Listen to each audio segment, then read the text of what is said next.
Hello everyone. I'd like to introduce Sarah Shannon as our next NED Talk speaker.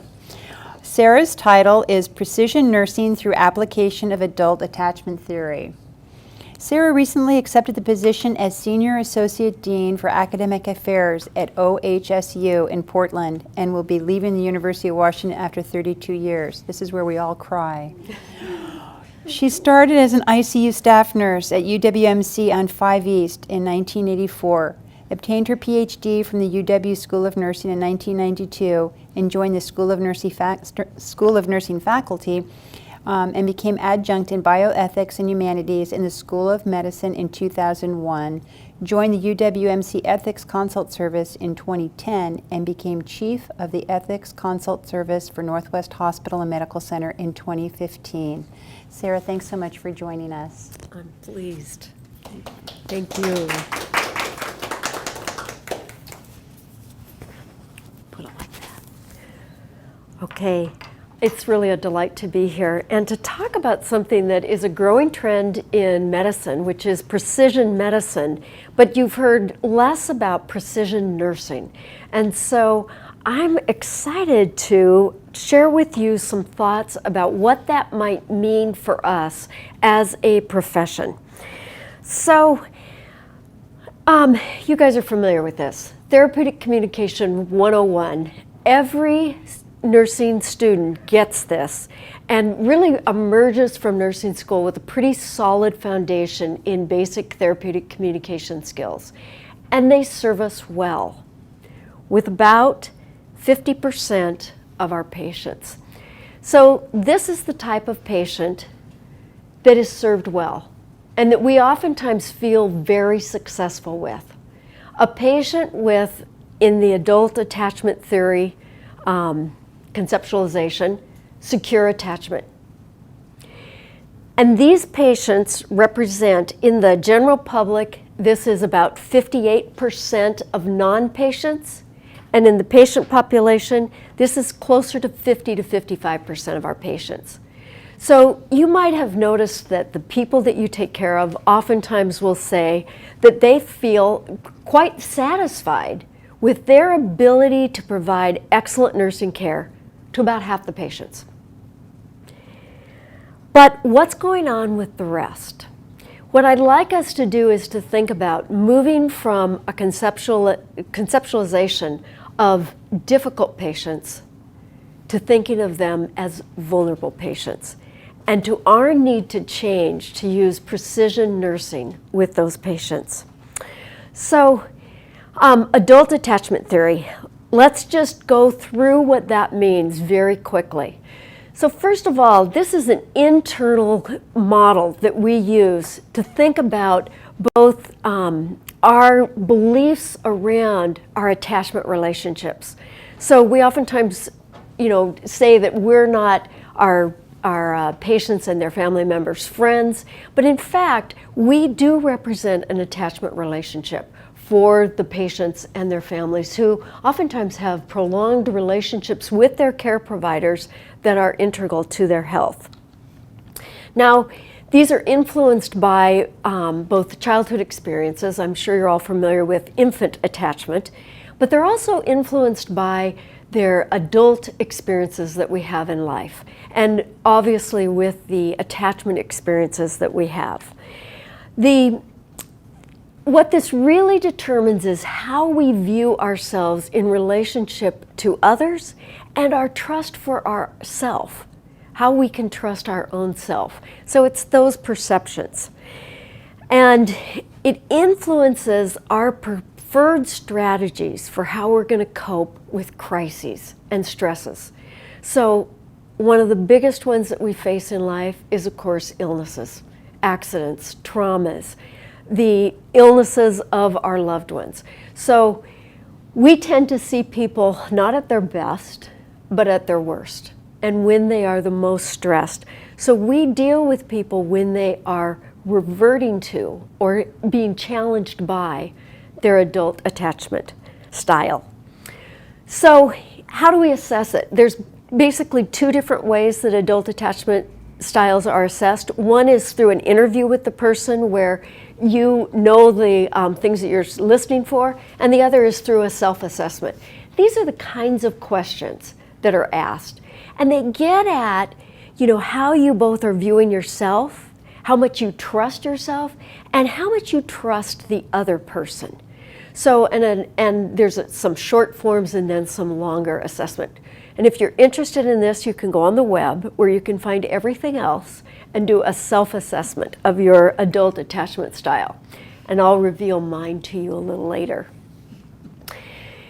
So we looked at our first patient in the secure. This means that this patient has a positive view of themselves and their trust in themselves to deal with various stressors. And they also have a positive view of others. They trust us to help them. So this is secure attachment style. And again, in patients, that represents 50 to 55% of the patient population. This is somebody who has low relationship avoidance, so they tend to reach out to us, and they have low relationship anxiety. Again, these are people who we like taking care of them because they tend to be patients who we would describe as compliant. They listen to our education and experiences. They're fun to take care of. Now, on this same positive view of self is this other patient over here who is going to be described as support seeking. 10 to 15% of the patient population is represented by this, and we have lots of data about this. So these are the patients who we might describe as needy. They're on their call lights a lot. They have a negative view of self, but they trust us. But they don't have confidence in their own ability to handle their illness. They are likely to be compliant, but they also may be asking you 16 times from Sunday how to do it again, to show them again. We oftentimes get frustrated with these patients, a little weary of their constant requests for help, may feel burned out by this type of a patient. This next box is where this group of people have a negative view of others. And so this is a high relationship avoidance group. So let's first look at the independent style. This is a self-reliant person. This is somebody who says, I can't necessarily trust others, but I can trust myself. I recently did an ethics consultation with a family member whose mother was moving to hospice care. And this person, and in the interactions with me, said, I'm going to have to get a hospital bed. I'm going to have to figure out how to get nursing care in there. I'm going to need a social worker. And went through this whole thing, and I said, that's what hospice does. What do you mean that's what hospice does? Well, that's the services they provide. Well, I'm going to have to find out, and and again went through it. Now that's an independent style. They have to invent hospice services. I know this style because that's me. Now, why am I this way? Third child, mother had a chronic illness. I learned to depend on myself. Is this bad? No, it's just the way we are. It's our I probably also came out as a very independent kid anyway. If you listen to my parents, that's what they would say. 25% of our patients are this way. We have to learn to work with their style. But this is the group who never thinks to go to social work to say, can you get me vouchers for parking? That would never occur to them. They also don't think to reach out for help, to help teach me how to use my home dialysis. No, they're going to read the book, or maybe just teach themselves. They don't mean to be this way. This is the way they are structured. So independent style, low relationship anxiety here, but they have this relationship avoidance. And then this group, cautious. 10% of our population of patients fall into this category. These are people who don't trust themselves and they don't trust us. This group has the worst physiological outcomes, health outcomes, of all people. They are overrepresented in the patient population compared to the general population. These are our most vulnerable patients. They tend to be late to appointments or miss appointments. We get frustrated with them. They don't reach out for help, and they also don't trust themselves to know what to do. So they are at risk in every possible way, and their health outcomes show it. These are people with high relationship anxiety and high relationship avoidance. And they're oftentimes the patients and the family members that we would identify as difficult. They're not a lot of fun to take care of, challenging. And the Therapeutic Skills 101, don't work with them. They're the ones who say, don't use that empathy with me, right? Silence, they can tolerate a lot of silence. They are not responding in the way that we think they should or would hope to. So how do we use precision nursing, thinking about adult attachment theory, to improve healthcare for these patients? So first of all, it's really moving our practice from thinking about these other groups of patients besides the secure, which we've all agreed we got them nailed. We know exactly how to take care of those patients because they're easy. And how do we move to thinking about these other categories as not difficult, but instead as vulnerable? And then, how do we, instead of trying to make patients all be good patients, how do we instead change the way we approach patients and family members and change our therapeutic approach to meet them where they are? Because in times of crisis is the least likely time when they're going to be able to change and do a better job. So rather, we need to change our style to meet them where they're at. Our goal here is to improve patient and family outcomes. Paul Chichinowski, a psychiatrist here in Seattle and has worked extensively at UW, both in the primary care setting and in the hospital setting, has done quite a bit of research looking at this and has shown improved physiological outcomes when a team takes this approach to healthcare for patients both with heart disease, with depression, and with diabetes. So we can show improved physiological outcomes for these patients if we approach them again being cognizant of their adult attachment style. And then we can also improve their satisfaction with care. And while satisfaction with care is not the only outcome we care about, if we can do a better job of having them trust us, we have a better chance of them coming back and reaching out to us again. It also can improve our outcomes, because when we feel that we've done a good job and we do get the gratitude for our care, we're more satisfied with our jobs. And that's true for both the nurse and for the team-based care. And I just want to be able to share that in terms of next steps, thanks to Grace and Sherry and Carrie, we are moving towards looking at implementing a team-based precision healthcare approach using adult attachment theory at UWMC in the near future, looking at fall to roll this out, and incorporating these concepts in so that we can do a better job of meeting the needs of our most vulnerable patients. Thank you.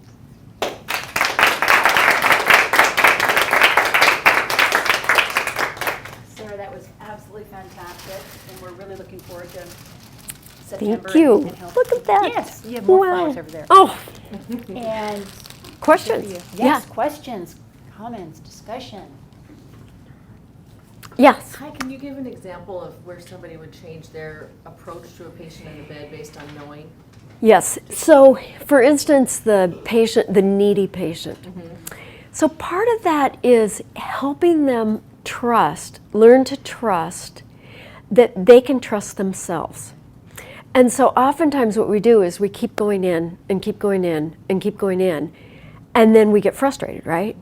Don't call me again. Is there anything else? Right, is there anything else? Yeah. I'm not going to come in now. We set limits. Yeah. So instead, what this group needs is to feel confidence in their own skills. And sometimes what you can do is to say, when have you needed to learn a new skill in the past? And to take them back to a skill, because they're overwhelmed. They don't trust themselves. I need to learn to handle dialysis. That's a huge skill. Okay, so when have you been faced with something like this in the past? How did you learn to trust yourself? So it's recognizing that and having them come to, well, this is what I did. This is the process I went through, or to express, I didn't. Okay, what can we do? So naming it and being able to work with them to identify that trust in self and what they need to do to accomplish that. So with the independent, guilty, it's oftentimes helping that person recognize that, because this is a group that do not reach out for help naturally. So it's helping them recognize, it's sort of the like, how's that working for you? But you can't say that to them directly. And instead need to be able to say to that group, it sounds like you are, this is a group that you guys recognize these people. They're oftentimes overwhelmed. Their plates are full. Those of you who know me well are like going, oh, yeah. I see Liz over there going, oh, maybe I've heard her say that once or twice. They have a hard time identifying resources. So sitting down with them and saying, it does sound like I'm not sure any one person could get all that done. Wow, you have this and this and this and this. And then saying, that does sound impossible. When you've been faced with that in the past, in that kind of a situation, what have you done? And help them to identify. So sometimes what they'll be able to say is, well, my mother-in-law came in and helped with the kids. Okay, could your mother-in-law come this time? So it's really helping them to identify, and for them to identify that they're at this point where they need to reach out for help, and what were successful ways, and affirming it with them. And helping them to see you as a resource who's there to assist, because this is not a group they don't trust. They're not even thinking that way. It's not on their, this man I worked with literally was creating hospice for himself. And it was, it was just pathetic. It was very sad. And at the point where we were able, he could not hear. And at the point where we were able to get him around to sit down to finally hear, actually we have this whole program, it's like ready to roll. Then he was able to move to this point of saying, oh, okay, so they'll call me? Yeah. When I'm available? Mm-hmm. But it was very hard to get him to that point because he was so overwhelmed and in such crisis. The last type is very, very difficult, and they are the most vulnerable patients that you will deal with. And they, again, I just want to emphasize, they have the worst health outcomes. The lack of trust of self and the lack of trust of others means that they have this we They're the patients who miss appointments, who don't come in. We oftentimes call them non-compliant. We have to really struggle with them. Sometimes what that means is that we accommodate them in ways that we would not necessarily accommodate others. So one of the studies that was done was working with this population so that when they showed up in clinic, they just simply figured out a way to see them and improved and started building a trust relationship with them, because recognizing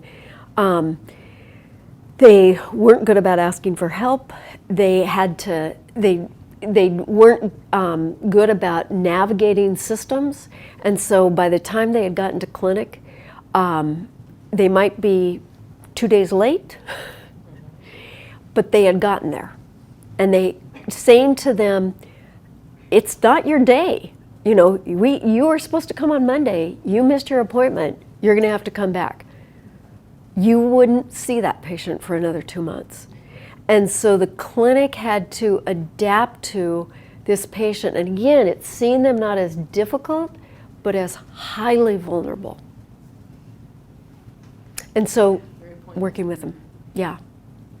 Because they're, again, I just have to say it once more, because their health outcomes are extremely bad. We don't create our attachment style. We are born into it. Does that help? Yes, Other absolutely. questions? Thank you. Other questions? And it's kind of giving up the judgment and helping people who either want to help themselves too much or can't help themselves. Yeah, Grace. So Sarah, what do you think just happens to caregivers, nurses, when we do use the terms or think of the individual as vulnerable versus difficult? What happens that changes things? That is such a good question. I'm going to put it out to all of you. What do you, or do you see something changing in that? Yeah. I think you move to compassion, and I think it changes your perspective from thinking that this is personal to finding that it's how they are and you have to meet the person where they are. I think difficult is, it implies a sort of brokenness of the relationship, whereas compassionate allows you to come closer even if they don't want you. Well, it also implies that it's not worth trying. Oh, Like, we might as The well door is pack shut. it in. Yeah. they're doing it on purpose. Mhm. They're doing it to ruin your Some day. intentional- Yeah. Yeah.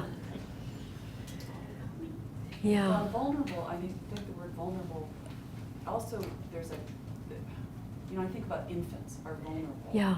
And if you're talking about attachment style or attachment theory, Yeah. when you think an infant is vulnerable, it's like these folks are infantile vulnerable.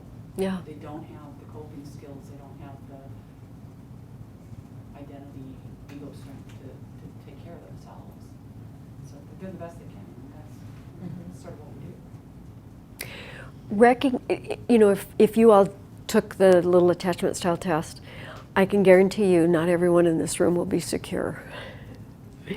And it's kind of, you see in yourself then, especially when you think about illnesses or family illnesses, and you realize, oh boy, that rings a little true.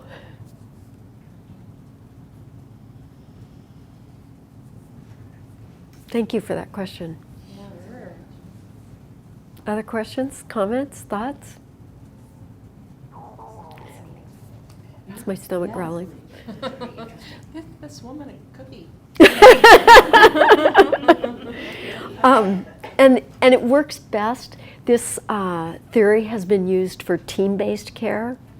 And I think what I'm most excited about it is that I think as nurses, we really come with a huge reservoir of skills around communication, but we're using them without precision.